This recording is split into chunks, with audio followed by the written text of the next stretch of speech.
fall at Finley Stadium. Head coach Russ Huseman and the Chattanooga Mocs are defending their third straight Southern Conference crown. Give every ounce of energy you got on every snap for 60 minutes. Rep the seed this fall with the Mocs. Near side and hit in the backfield. Breaks a tackle, 40, breaks another. Hit hard, stays on his feet, the extra effort, and he's going to go in. Picked off, it's going to go for 6. This season, it's all about us. Go play like Chattanooga. Go play like the defending Southern Conference champions. That's what you are.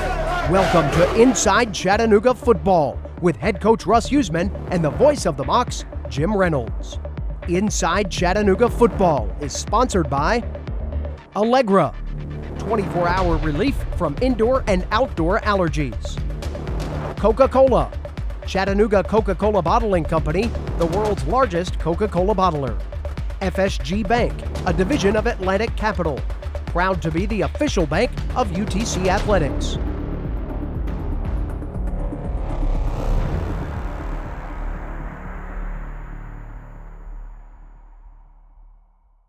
Welcome to Inside Chattanooga Football. I'm Jim Reynolds. Mocs coming off a nice conference win. UTC with a 20-point win over Samford last Saturday in the heat at Finley Stadium. On the program today, we'll talk with head coach Russ Huseman and preview the Mocs' upcoming conference game that's Saturday on the road in Johnson City against East Tennessee State. Not only will we have highlights of the Mocs win over Samford, but an analytical look at the Mocs and Bulldogs as we take a look at the numbers of that game. That all comes your way in just a moment when Inside Chattanooga Football returns right after this.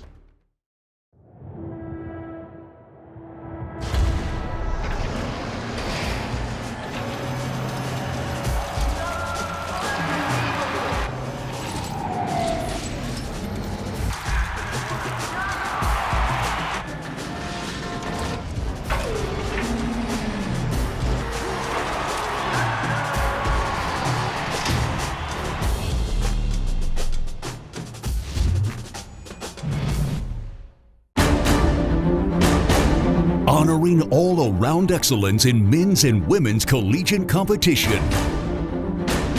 Every division, every sport, the Learfield Directors Cup. The prestigious award continues its reign as the crowning achievement in college athletics. To follow your favorite team, like us on Facebook, find us online and on Twitter. The Learfield Directors Cup.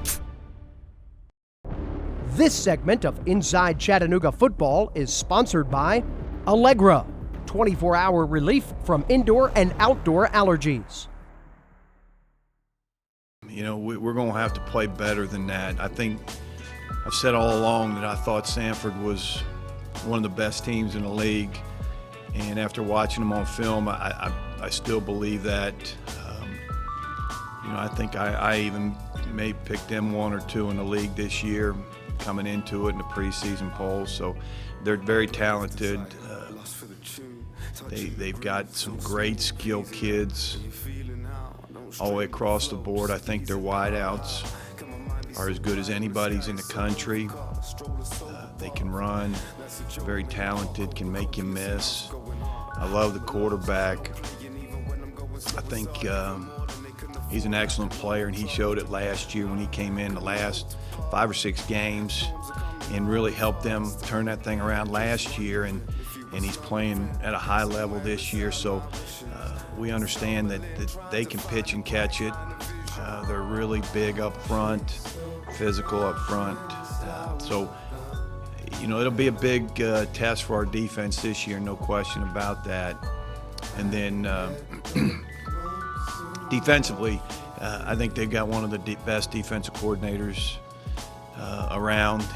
They've done really well defensively for a long time, and we'll have to have a great game plan. Our kids will have to execute and play really, really well for us to win this one. I think when you play those games, Paul, I don't think you say, we're going to completely stop them, we're going to shut them down. There's things that you got to say. We've got to take away. We've got to tackle in space. If you don't tackle in space against really teams that spread it out like that and throw the ball down the field and throw the screens, if you don't tackle, they're going to get yards on you. You hope you limit those yards. You hope you limit points as much as you can. The yards, they'll probably get, their yards because of, what they do offensively. So, but you got to say, let's limit points. Let's try to get some turnovers and make sure we get them on the ground when we have a chance to get them on the ground. Well, I think the first thing is we're going to have to rush the passer. As good as we've ever rushed the passer. I like our guys up front. I think we've got, 5 or 6 guys that can really get after the quarterback. We're going to have to do that. We can't let him sit back there and have a lot of time to look down the field and throw deeper shots and deeper throws and intermediate throws. So, I think the pass rush is going to be critical. We can't let them establish a run game and expect to say, all right, well, we're getting gashed in the run game, so let's try to figure that out, and then all of a sudden the throw game gets you. So, it'll be a big test. The bottom line is we're going to have to rush the passer really well.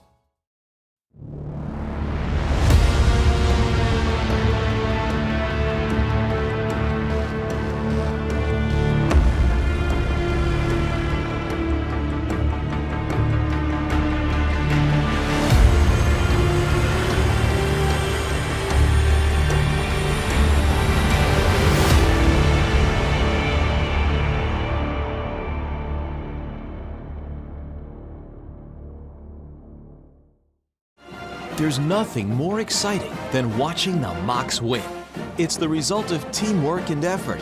At FSG Bank, we help our clients reach their financial goals. We have an experienced team of bankers who can help you, whether it's your personal finances or your business. FSG Bank is proud to be the official bank of UTC Athletics. Bank in the right direction. Bank with FSG. This segment of Inside Chattanooga Football is sponsored by Coca-Cola, Chattanooga Coca-Cola Bottling Company, the world's largest Coca-Cola bottler. Awful proud of our football team. I thought they played really hard. Playing really hard is an understatement. In the Mocs 41-21 win Saturday, several Mocs had career days. The most obvious, running back Derek Crane's rushing attack. Crane rushed for 194 yards in the second half alone, 222 on the day, the third highest total in school history. Crane was not the only one racking up yards on offense. Quarterback Alejandro Benefield earned 281 yards on the day, 2 passing touchdowns, 1 rushing TD. Meanwhile, Enrique Ribeiro booted a career-long 48-yard field goal for the Mocs in the fourth quarter. Defensive lineman Keontae Davis also with a career day. The Red Bank product had 3 sacks, tied his career high. As a unit, the Mocs defense held the #1 scoring offense in the nation to just 21 points. Samford was averaging 56 points a game coming into the contest. The Mocs' stingy defense kept Samford's offense off the field, UTC winning time of possession 39 minutes to only 20, and only allowed the Bulldogs to convert 2 times on third down. Saturday's win was the 13th home conference win in a row. Mocs now 4-0 for the season. The last time UTC won 4 straight games to begin the year, back in 1979. Saturday's numbers were certainly big. Saturday's win, even bigger. Chattanooga has won it. They've held off the Bears. They've won their 4th straight Southern Conference Tournament Championship, and they're on to their 4th straight trip to the NCAA.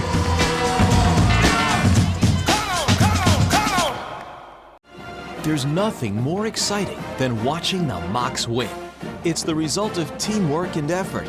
At FSG Bank, we help our clients reach their financial goals. We have an experienced team of bankers who can help you, whether it's your personal finances or your business. FSG Bank is proud to be the official bank of UTC Athletics. Bank in the right direction. Bank with FSG. The Mocs of Chattanooga are going to the NCAA tournament. The celebration is on for the team that really, from the start of the season all the way through. Mocs win a Southern Conference championship.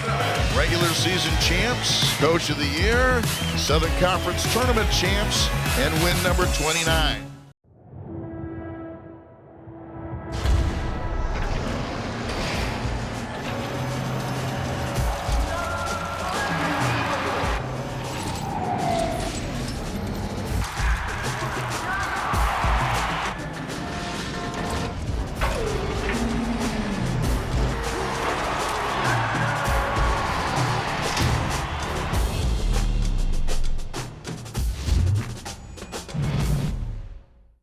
This segment of Inside Chattanooga Football is sponsored by FSG Bank, a division of Atlantic Capital, proud to be the official bank of UTC Athletics. He didn't throw a flag, though. Hodges drops back with time in the backfield, now being brought down from behind. He had plenty of time to throw. Mocs celebrate the sack by Keontae Davis. 1 yard to go, 9-yard pickup. Hodges in trouble and brought down. Sacked by Chattanooga, number 2 of the day for Keontae Davis. Side, 2 running backs in the game. Stovall now moves in motion. Benefield pulls it back. Over the middle, he's got a receiver at the midfield. 50 down to the 40, down to the 30, 20, far sideline. Still moving, loses the football, recovered in the end zone. Went into the end zone, recovered by the Mocs. Touchdown, Chattanooga. Gun on 3rd down and long for Chattanooga. Benefield with time, floats it up in the air. Borashati adjusts and makes the grab. What a nice catch by Xavier Borashati. 7-0. Benefield drops back, throws underneath, caught. Did I see a tight end make a reception? Malcolm Colvin out of Fort Valley, Georgia. Davis, Vantrell, McMillan, defensive ends for Chattanooga. They dump it off underneath, pass complete. Little bit of running room, breaks a tackle, lost the football. I think the Mocs are going to get it back. I don't think he was down when the football came free. I think Chattanooga's going to recover that fumble. Yes, they are. Number 1 out of the pile. Wide far side. 3rd down, about 8.5 yards to go. Underneath in the flat, pass caught. 1st down, wrestling his way down. CJ Board down to the 35-yard line. And again, pretty good touch right side. Benefield drops back, has some time, steps up in the pocket himself, has some running room up the middle, down to the 5, touchdown Chattanooga. Alejandro Benefield, draw play, designed or not, he saw a big gaping hole in the middle, just went right up the gut, went into the end zone untouched. Out of 4-man front for the Mocs. Hodges steps up, being chased, steps away, finds some room, tries to turn the corner, and then hit once again. Long day, you just couldn't find a receiver, and again, that perfect scenario that we talked about. You know, your 2 receivers left, 2 right on 2nd and 7. Benefield, the rush coming after him, finds some receiver in the end zone and puts it right there. Touchdown Chattanooga, a thing of beauty. Alejandro Benefield, Xavier Borashati connecting on the touchdown pass. That Hodges drops back. And he was almost sacked. He's being chased, and he is going to be sacked. How about that? The old 2-man rush. Why didn't they try that before? Chattanooga 2nd and 3 for Samford. Hodges pulls it back again. Middle of the field, he's got a receiver. 15, ball's free, and it'll be in the end zone and recovered by Chattanooga. Mocs stripped it away, and then coming up with that loose ball was the safety, Lucas Webb. 7-yard field goal attempt, 46 yards. Ribeiro puts it up. He's got the distance, and the kick for Chattanooga is good. Enrique Ribeiro, it's only a second. Play clock down to 9 seconds on 4th down, a yard to go. Benefield high snap, pitch to Derek Crane, cuts it upfield for the 1st down and more. Breaks his defense down to the 10. Touchdown Chattanooga on a 4th down play. Derek Crane goes 35 yards for the touchdown. 7 to play in the 3rd quarter. Chattanooga up by 17. Hodges with time, and now he is snowed under. Yeah, Keontae's okay. He was leading the sack, but there were 3. 1 Baylor guy will hold. That'll be Brewer, gets it down. Ribero's kick has the distance, and the kick is good. I mean, he banged it off the wall, didn't he? He sure did. I heard somebody on the crowd mic say, wow. Stretched him out a little bit, but most of the time it's been underneath, throwing it short. Deflected and picked. That was the deflected football, then picked off on the far sideline. Trevor, the defense scored 14 in that game. And off Derek Crane, and the senior in the end zone. Touchdown, Chattanooga. 200 yards plus for Derek Crane so far today. As UTC goes to 4-0 on the year, 2-0 in league play.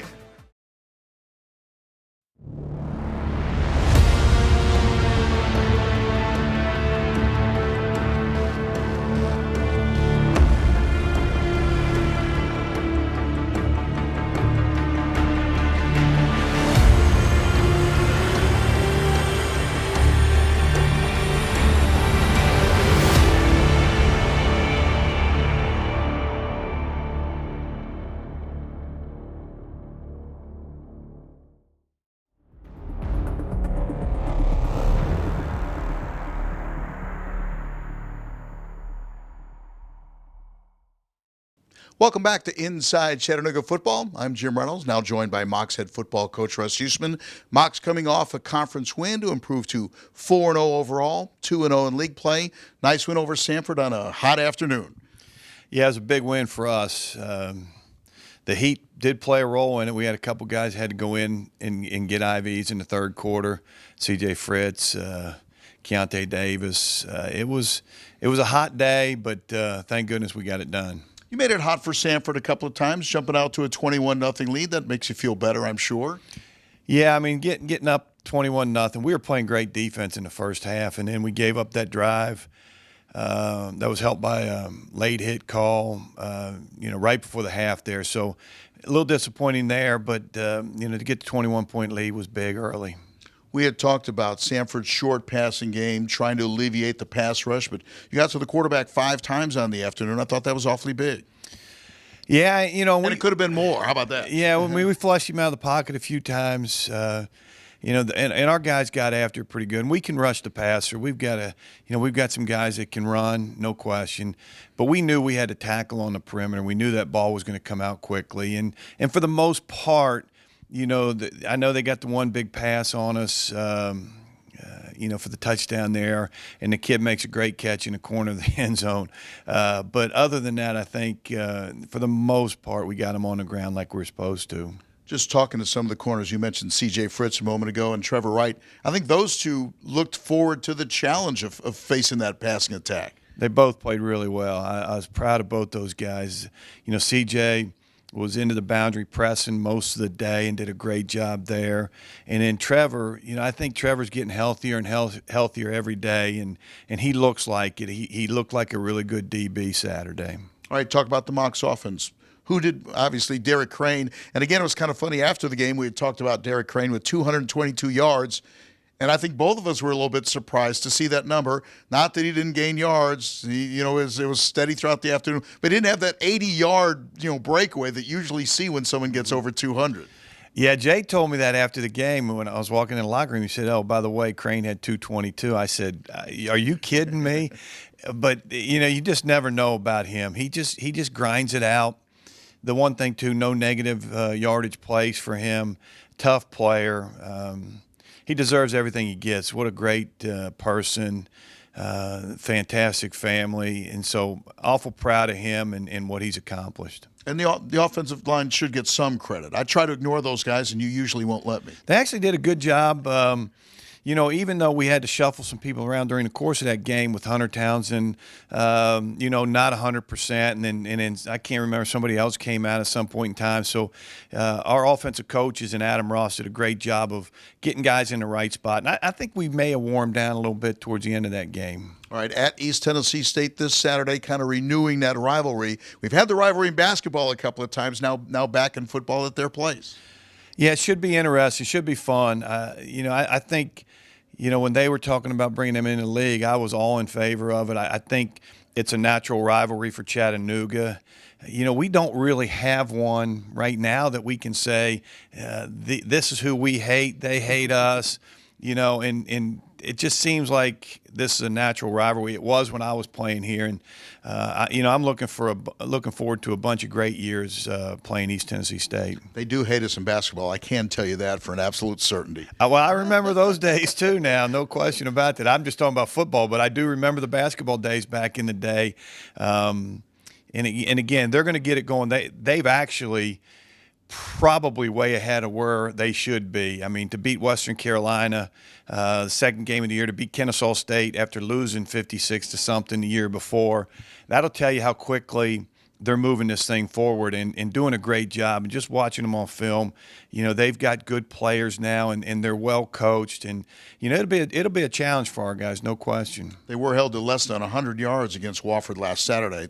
That's a pretty tough matchup for them, wasn't it? Well, Wofford's playing really good defense this year, and they're leading the country right now in total defense and playing really well, and they've got really good athletes on defense. So, and Wofford's probably one of the best teams in the league this year, no question about that.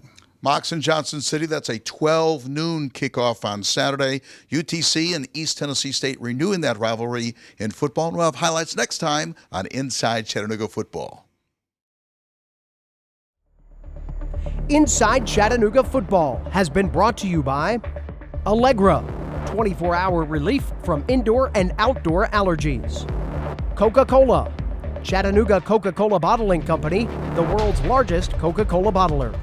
FSG Bank, a division of Atlantic Capital. Proud to be the official bank of UTC Athletics.